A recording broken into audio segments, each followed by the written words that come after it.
So by the time Kundalini then is able to secure a safe passage, a clear passage, and there is no leakage of energy. So she's not losing herself from any of the orifices in the body. So you're not releasing your energy, you're not spending away life force. You are instead retaining your life force, you're increasing your prana, you're increasing that vitality inside of you, you're looking after yourself, and this is where a lot of you start to look younger, you start to feel more rejuvenated, and by this time you've already changed your diets if that's what's needed. Whatever is needed, you've already done it.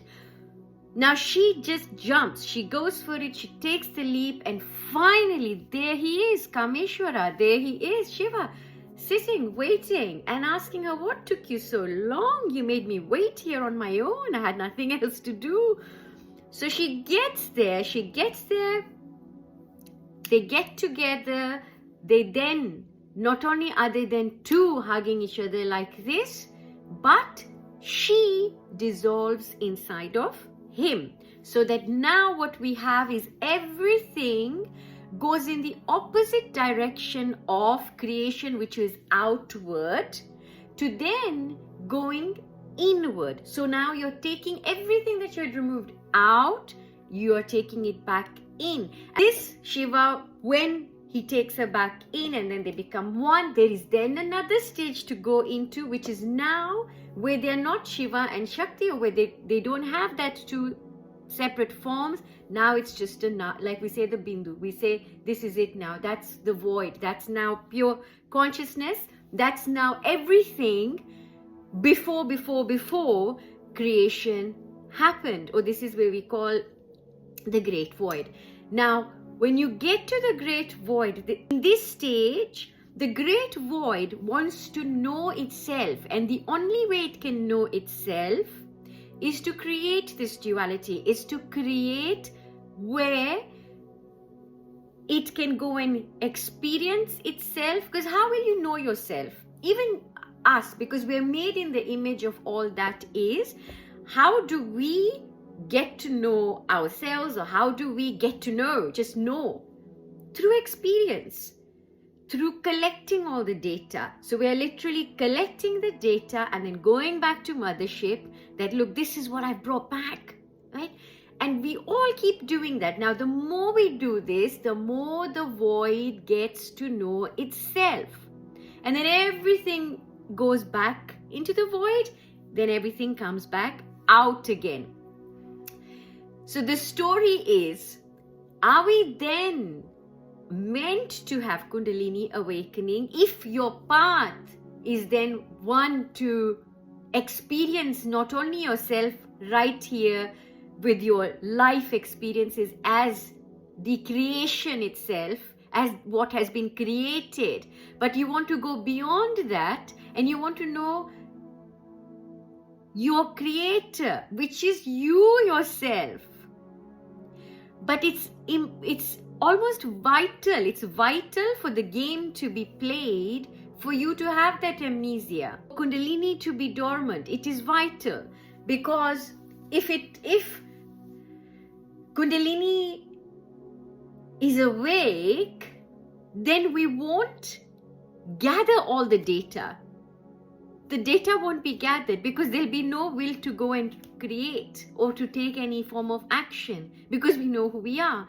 And we'll be covering this in the upcoming series about what happens at every stage where the Kundalini Shakti is, and how that reflects back to us practically in our life.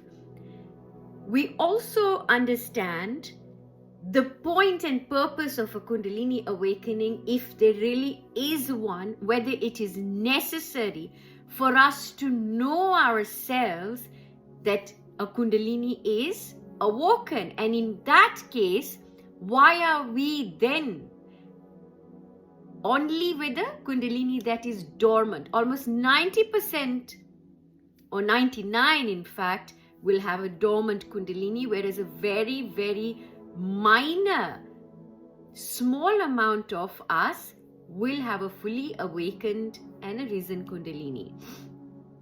These are people who will then usually either be initiating others or teaching, if they are interested in then going into into mysticism.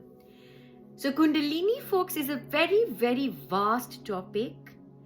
I will try my best to cover as much as is not just possible, but is within a framework that I can share publicly. This is the magic of Kundalini as well, right? She's Maya.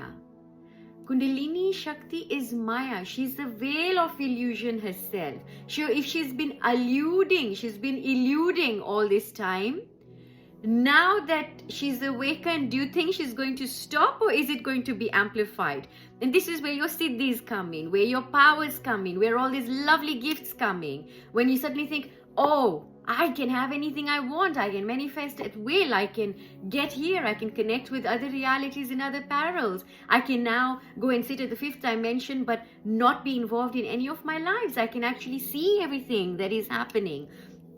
So there's a lot on this topic. It will take me a while, but as we are dealing with this topic, we will also be dealing with the practical aspects of spiritual awakening as always. Lots of love to all of you, and may I just thank you for being here and assisting in the ascension of humanity, wherever you are, and in whichever way you're doing this, whichever portal you're using. Everything is valid. It may not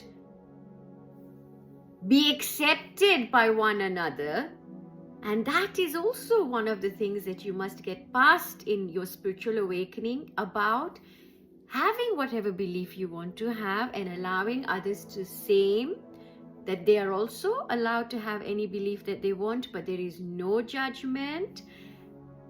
This is part of the process, because ultimately, folks, when you get out of that stage of Maya, you get out of that veil of illusion, you'll be able to see very, very clearly, and you'll see that a belief is what it is. It's just a belief, it's a concept, but it's not going to take you beyond a certain point, beyond which you're going to have to ferry yourself, not just across the river, but beyond the river. When you get to the riverbank, you're going to have to carry yourself. And that is the story of the self. Lots of love, folks. Thank you for staying tuned. Take care.